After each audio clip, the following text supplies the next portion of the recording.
Welcome back to another episode of Throwback Thursday. Today, we're going back to 1990 and we're opening one of the iconic boxes from my childhood. It's 1990 Topps. I've only done one Throwback Thursday ever with this product. It was, I believe they were the rack packs or jumbo packs back in 2018. So it's been 5 years since we got into these.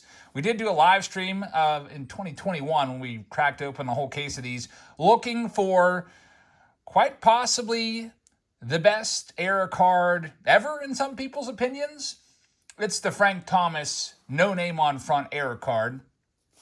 Now, that card recently has sold. There's a couple sales last month in July.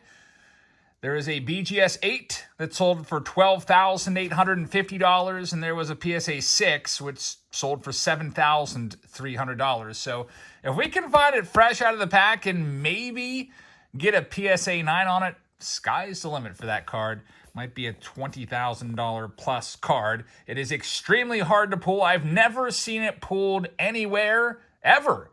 There's no video recordings, I guess, of it. So we're going to try to be the first in today's Throwback Thursday. I was looking through my old boxes and I was like, you know what? Let's open this. I paid $19.99 for this when I bought this box probably like 3 years ago at a card store. Nowadays, these boxes are up to around $50, and that's what they sell for, $50 on eBay. You'll see a lot of people selling them for as high as like $70.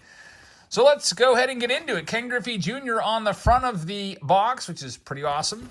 The gold cup and everything. There's 36 packs. Also, tomorrow I plan on hopefully having my pristine cases. So look for a new release preview video of the, pretty hot product right now. 2023 pristine baseball. I think it's up about $100 over what it was selling for about a week ago per box. All right, here we go. 1990 Topps. This was the pinnacle of my collecting. I would say that my baseball card collecting days and the gum looks pretty good. I don't know why, but I always want to rate the gum. That gum looks edible. Of course, it's really not edible. But anyway, this was at the peak of my baseball card collecting. It really ramped up in 1990 when I would have been 9 years old at the time. So any time I could get a pack of cards, I would. There's Wade Boggs, who's a Hall of Famer. We'll take out all the Hall of Famers and put them off to the side, and hopefully we can get a bunch of them. There's a bunch in this checklist of 792 cards. You got Fred McGriff, who's now on that list as a Hall of Famer. Steve Finley, Cal Ripken Jr., first pack, not a bad one. 3 Hall of Famers. I don't know why, but as a kid, I was never crazy about this picture of Cal. I don't know. I felt like it was a bad picture of him, and I did have a PC of Cal Ripken Jr., and this card I was always like, Also, around this time, I started to notice Cal Ripken would play every single game. It was always noted on the back of his cards about consecutive games, 903 games. And it wasn't 1990 that I started my PC of Cal Ripken. I think 1990 was maybe Ryan Sandberg was kicking off there for about a year, but probably like 92, 93, I started to really collect Ripken. All right, here's the next pack. And I may, if we find the no name on front today, I will eat all 36 pieces of gum from this box. All 36. Probably have to have my stomach pumped afterwards, but maybe if that brings us the extra good karma. Hey, there's a Larry Walker rookie card right there. Hall of Fame rookie of Larry Walker. There's Eric Plunk without his glasses, which is kind of weird. There's that trading card starter kit that you'll see from time to time at flea markets, and those actually sell for like $60. I never had that as a kid, but I had something similar to it. There's Steve Jeltz, one of the worst players of the era. You just look at those batting averages, 213 career average. Steve Jeltz, I think he may have been instrumental, though, in that Pirates versus Phillies game. It was a historic game where the Pirates got up to a huge, like, double-digit lead on the Phillies. And the Pirates announcer, Jim Rooker, says, if we lose this game, I'll walk back to Pittsburgh. And then I think Steve Jeltz, who's just terrible, went on to hit, like, a couple home runs in the game or something. There's Bucky Dent when he was a manager with the Yankees. There's Chili Davis. Jeff Ballard. I used to think the All-Star cards were so cool in this. There's Jose Canseco I like that picture, Canseco. Good picture there in the batting cage, a little profile picture there. But back in 1990, of course, you know by now, there was no insert cards. Topps really didn't get on the ball for insert cards, I guess, until 1992. We started to see it a little bit with the Topps Gold parallel set. You got one gold card in every pack, and that just kind of really opened the door. The next year, they had Topps Black Gold, which were one in every 72 packs. There's Ricky Henderson record breaker card. I think that was commemorating the most career leadoff home runs or something like that. 40th leadoff home run. Ricky Henderson, a Hall of Famer. So put another one in the Hall of Fame stack right there. Edgar Martinez, Hall of Famer as well. Got Lance McCullers in there. There's Carlton Fisk, get another Hall of Famer. So that pack there with 3 Hall of Famers in it. Maybe I'll take all these Hall of Famers out and put them all together in a nice little lot and auction them off. We'll have a kind of a shorter auction tonight as I'm working on a lot of stuff here. It won't be a typical 2.5 hour auction, maybe an hour or so. Working on shipping some Patreon packages and other packages, trying to get all caught up. There's Mark Davis All-Star card. I believe they did the starters for each position and then also the starting pitcher and closing pitcher. I don't think that they had All-Star card for every single player. That might be a little excessive. All-Star rosters are usually, I don't think it's a 25-man roster. Isn't it expanded a little more? I can't remember what it would be back in 1990. There's Tommy Helms. I did not even remember him as a manager. Mike Fetters, Cal Ripken. I liked this card as a kid. I thought that was a great picture of Cal Ripken. A record breaker card talking about his 20th straight home run season. Then we've got Wade Boggs right there as well. Jerome Walton Gold Cup card. Everybody was all about Jerome Walton back at this time period. He was the next big thing. Everyone thought he was going to be the big star, and it never really turned out for Jerome Walton. And man, how about, speaking of things not turning out the way you want them to, how about Shohei Ohtani, folks, in that news? Shohei Ohtani, if you haven't heard yet, but awful news.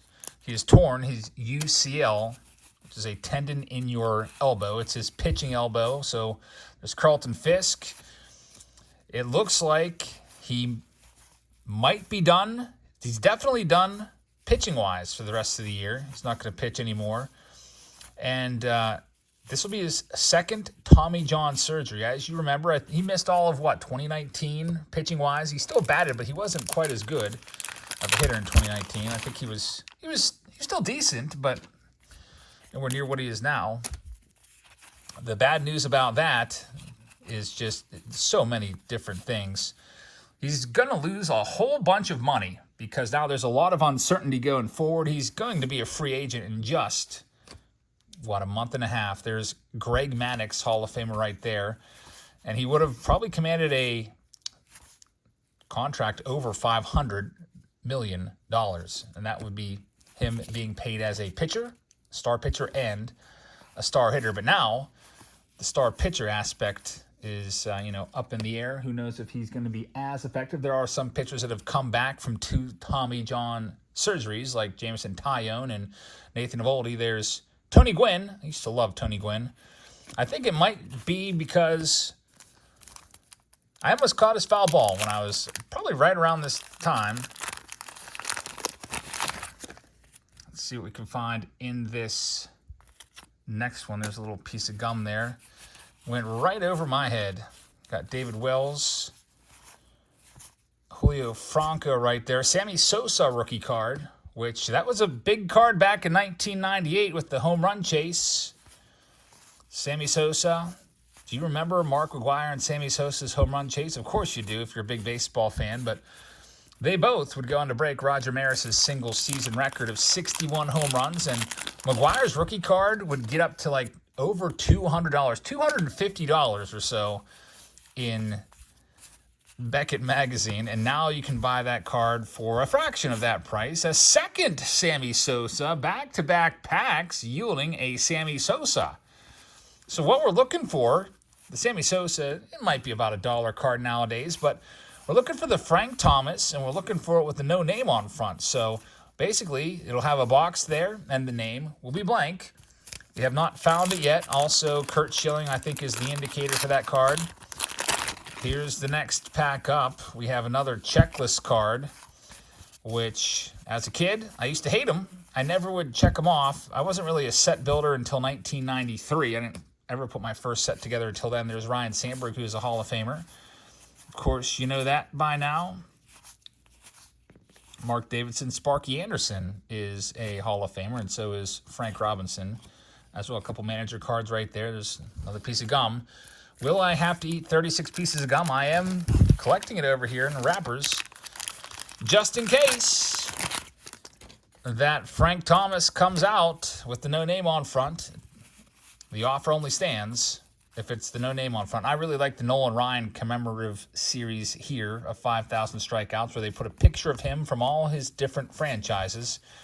I thought that was a really nice touch with this set. There's Ryan Sandberg. Every now and then, Topps will do that. The player will have some sort of big career milestone. Tim Raines, by the way, also a Hall of Famer, called Rock Raines for a couple years on his cards. But you might recall Topps doing that with Hank Aaron after he broke Babe Ruth's record there of 715 home runs. What year was that? 74 they did that. There's Donald Harris. Jose Uribe right there. Don Slott. Mike LaValliere. I used to love that card as a kid. Why? Well, just because he was a hometown hero. There's Eddie Murray. Another Hall of Famer right there in his Dodgers uniform. Frank DePina, of course, Joe McGrain, and Dave Gallagher as well with his eyes. Are his eyes closed? I guess they're not. He looks really happy, though. So almost halfway through the box. No Frank Thomas sighting yet, but it's always fun. And also, you know, it's very tempting when you see these boxes. You want to buy one. It's kind of like buying a Powerball ticket.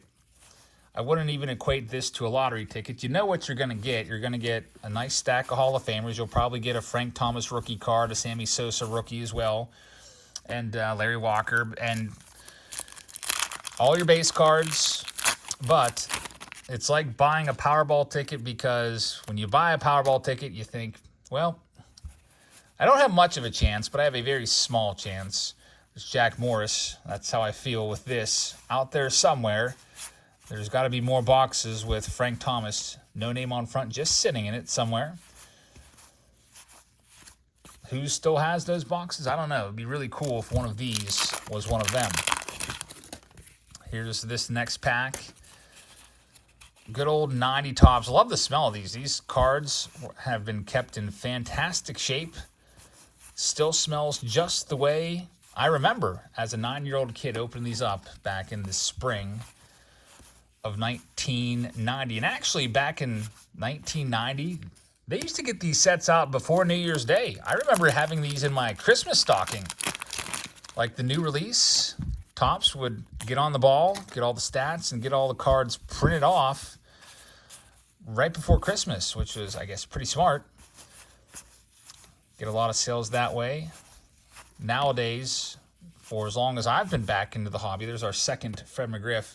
The cards have been coming out usually around early to mid-February. Second Cal Ripken Jr., another Whitey Herzog as well.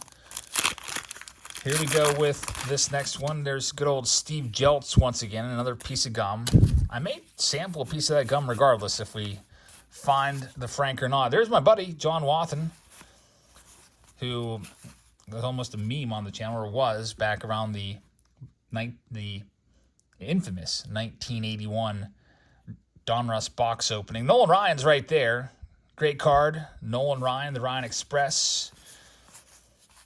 Crazy good stats. We've got Don Mattingly, who's not a Hall of Famer, but I'm going to put him in the Hall of Fame pile anyway, because who knows? One day he might pull a Fred McGriff and get in there. Sometimes I'll do that when I'm looking through collections.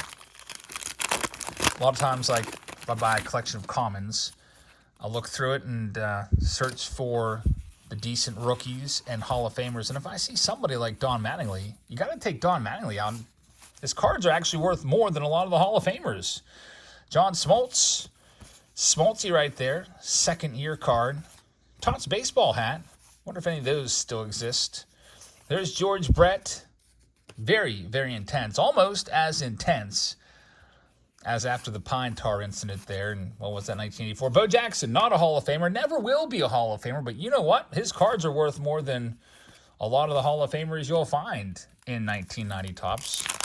Worth more than, say, John Smoltz or Burt Blyleven or Tim Raines, because he was a major star of that era. But unfortunately for Bo Jackson, he got hurt, and it basically ended his baseball career. It ended his football career for sure with that messed up hip. Mike Schmidt turned back the clock. For whatever reason, I hated these cards as a kid. Now I think they're cool. It's like, this is stupid. It's not even a real card. I used to think it was a fake card. But I kind of like this now. I'm putting that in my Hall of Fame stack. There's Mike Scott. Had some really good strikeout seasons there. 306 strikeouts in 1986. Randy Johnson, second-year card with the mustache. Still, I guess not still. Still before his big breakout, I guess. His first couple years, he was extremely wild. And then once he harnessed that control and settled down, he was something else. There's Carlos Martinez, who got a Gold Cup. That goes to the best rookie in each position. So he hit 300 with 5 home runs and 350 at-bats. That's not too bad. Cito Gaston, who was a favorite of ours as a kid. Not really. There's Gary Sheffield Gold Cup card. Hey, 500 home runs. Gary Sheffield goes in the Hall of Fame / major star pile. My brother and I used to call him Cito Gaspane. And we've got Roberto Alomar there as well. There are certain players that we just made up certain names for, like our own little nicknames for them. For example, Cito Gaspane. I'm trying to think who else we had one for. Kent Home Run Beck. Teddy Higuera we used to call Teddy Hugger. Like, we would just envision him walking around with his teddy bear. I don't think we could ever pronounce Mark Gubic's names right, and I still can't. There's Paul Molitor, who's a Hall of Famer. I got Dale Murphy. Dale Murphy, maybe one day. He goes in the maybe one day pile. Sean Hilligus, I don't know why, but there was a store around here. I think it was called Value It. It's still around. I think it might be called something else now in Johnstown. And there was a booth there that sold a whole bunch of Sean Hilligus cards. And they were all like $1 or $2 a piece. And there he is, Frank Thomas on the front of the pack. Unfortunately, with the name on the front. So, love this card. Frank Thomas, name on front, rookie card. Putting the tag there on the runner. And that's a great card. Man, if there was no name on that card, I would be absolutely losing my mind right now. Card 414 took us 18 minutes to find it, but there it is. So, there's Ray Searage, former pitching coach. Roger Clemens. Of course, you know Roger Clemens should be a Hall of Famer, but he's not. Joey Bell, I think I'll put that, Albert Bell, 1990, in the good pile. Probably should have put Lou Whitaker in there as well. Maybe Lou Whitaker gets a second look someday. All right, to speed this up just a tad, we will go ahead and super rip a couple of these, because since the Frank Thomas has a name on front, it is highly likely that if there is a second Frank Thompson here, it'll have a name on front on it as well. That tells me that this box was put together after the correction was made on the sheets. And that's what makes these error cards so valuable. Them being corrected makes them much tougher to pull. All right, let's see what we can find. There's Jim Abbott Gold Cup card. He had a great career. Paul Coleman, not so much. I don't even know if he ever made the big leagues or not. Tom Gordon had some nice seasons as a closer, and there's Kurt Schilling, who's usually the precursor to Frank. They got split up on the cutting sheet that day. Will Clark, major star, I'll put that in the good pile as well. Andre Dawson, who is a Hall of Famer, put that in my good pile. Don't like how the cards are flipped every way, but they're not as bad as 1991 Upper Deck. We got Bernie Williams. That's a rookie card. Burt Blyleven, who's a Hall of Famer. Joe McGrain, who was, I guess, the starter of the All-Star game. 89 might have been the year he had a 218 earned run average. Kirby Puckett, Hall of Famer as well. First time seeing him, and we got Robin Yount. There's just an unbelievable amount of Hall of Famers in this set. I'm trying to think who we haven't found yet. I guess we haven't found Craig Biggio yet. Well, there he is. And we'll see what else. So there's Craig Biggio. I feel like probably got a good representation of almost the whole set here. 792 cards in the set back then. And we're getting most of them. Not a lot of repeats. Brett Saberhagen, all-star card. There's Sid Bream, who will always kind of be remembered here in Pittsburgh for the wrong reason. He was a nice player for us, Sid Bream. Well-liked, really nice guy with the fans. Just really took the time out to talk to the fans and sign autographs. He was my first ever autograph, actually. And then he would be traded to our mortal enemies, the Atlanta Braves, and then slide into home plate to, eliminate the Pirates in the NLCS on a throw a little offline from Barry Bonds, a weak and offline throw. If Bonds would have been a little more on the money, could have had him. Also, I think Andy Van Slyke told a story that he told Bonds to move over a little bit, and Bonds just looked down get out of here, jerk. And then, lo and behold, the ball was hit exactly where Van Slyke said he should have shaded toward. There's Stan Belinda from Port Matilda, which is kind of really close to where my mom grew up. So every time we went up to my mom's house or my grandparents' house, we would always drive through Port Matilda, and it was like we were driving through a celebrity's hometown. And there's Jeff King, former #1 overall pick in the country, if I'm not mistaken, 1986 draft. Jeff King was an interesting story. He actually hated baseball, from what I remember hearing. It just wasn't fun for him anymore. And after he got his 10 years of service time, despite still being owed millions of dollars and still being generally productive as the Royals' third baseman, he said, "I quit. I don't want to play anymore." And he went off into the sunset and started being a farmer. There's Tony La Russa right there, who's a Hall of Famer. He just got rehired by the White Sox in a head-scratching move. Tony La Russa, who may have been a big part of the problem with the White Sox when he was the manager there, is now back to fix the problem. A. Bartlett Giamatti.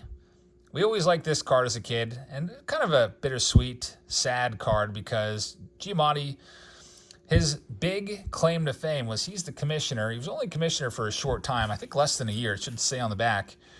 He's commissioner for, from April to September, 5 months he was a commissioner for, and that was it. And he was the commissioner that suspended Pete Rose for life. Banned Pete Rose for life in 1989. And basically, a lot of people would like to see Pete Rose come back, especially now with the whole landscape of sports changing, with betting being such a huge part of sports. And, MLB's kind of partnered up with DraftKings and FanDuel and all these different betting companies. And, if A. Bartlett Giamatti had lived on for another 10, 20, 30 years and continued to be a long-time commissioner, kind of like how Bud Selig was, he may have reinstated Pete Rose, maybe as one of his last items of business before retiring, but unfortunately passed away from, I believe it was a heart attack. Got a Kevin Mitchell all-star card there, and Neon Deion Sanders. Back then in the 90s, we had multiple two-way players. There's Kevin Brown, not the Orioles announcer who was in the news recently, but I believe Kevin Brown was the first $100 million pitcher right there. How about the Yankees ending up with the first $100 million, $200 million, and $300 million player, and they didn't sign any of them to their contracts? Kevin Brown, the first $200 million player was A-Rod. The first $300 million player, I believe, was Giancarlo Stanton. None of them really worked out long-term, as Giancarlo's been beat up and hurt. A-Rod was okay for a few seasons with the Yankees, then ultimately faded, and then, of course, got the longest ever suspension. Just enough to keep him out of the 700 home run club. A-Rod would miss hitting 700 home runs by 4. And if he would have, received like an 80-game suspension or something like that, he would have got there. If he wouldn't have been suspended at all, he would have probably surpassed Babe Ruth on the all-time career home runs list. All right. You just never know what's going to happen with suspensions. Like, who knew that Ohtani would have blown his arm out again for the second time? Who knew that Wander Franco would be, who knows, done forever from baseball? You just never know what's going to happen. That's a nice Sandy Koufax 65 Topps card. Turn back the clock. I used to hate that card as a kid because I was like, oh, that's a fake card. But it's kind of cool. It gives kids a chance to see a card that they probably otherwise would never own, even if it is just a, reminiscence of the past. Barry Larkin's a Hall of Famer. We got 2 more packs here on this Throwback Thursday. And it's going to be another turn back the clock card coming up of Johnny Bench. Willie Randolph right there. There's that Johnny Bench, 1970 Topps card. Another Nolan Ryan card. So I guess we haven't seen all the 5,000 Nolan Ryan cards. We saw the Mets and also the Astros. I don't think we've pulled the California Angels Nolan Ryan 5,000 strikeout card or the Texas Rangers one. So we haven't seen every card yet. And here's our last pack. Again, thank you very much for watching, everybody. I really appreciate you guys tuning in for this nice little look back at 1990 Topps. Unfortunately, did not find the Frank Thomas no name on front today, but we could probably open a box of these every day, and the odds would still be stacked against us. I think to celebrate finishing this video off, I will take a bite of 1990 Topps gum. It's soft. It's chewy, but it never goes straight into a actual ball of gum. Eventually, it just dissipates and just kind of mixes in with your saliva. It actually tastes good. If this is my last ever video, because I just ate some 1990 Topps gum, I really appreciate y'all your support over the years. I can barely talk now because this gum is starting to get to me a little bit. But I don't know, whenever I open up boxes from the 80s or 90s that have gum, and the gum looks crisp and fresh after all these years, what has it been, 33 years now since this product came out, I still have the urge to eat at least a half a piece and just try it, just for nostalgia purposes. I'm sure some of you do too. I wouldn't recommend it. It's not the safest thing to do, so do not try this at home.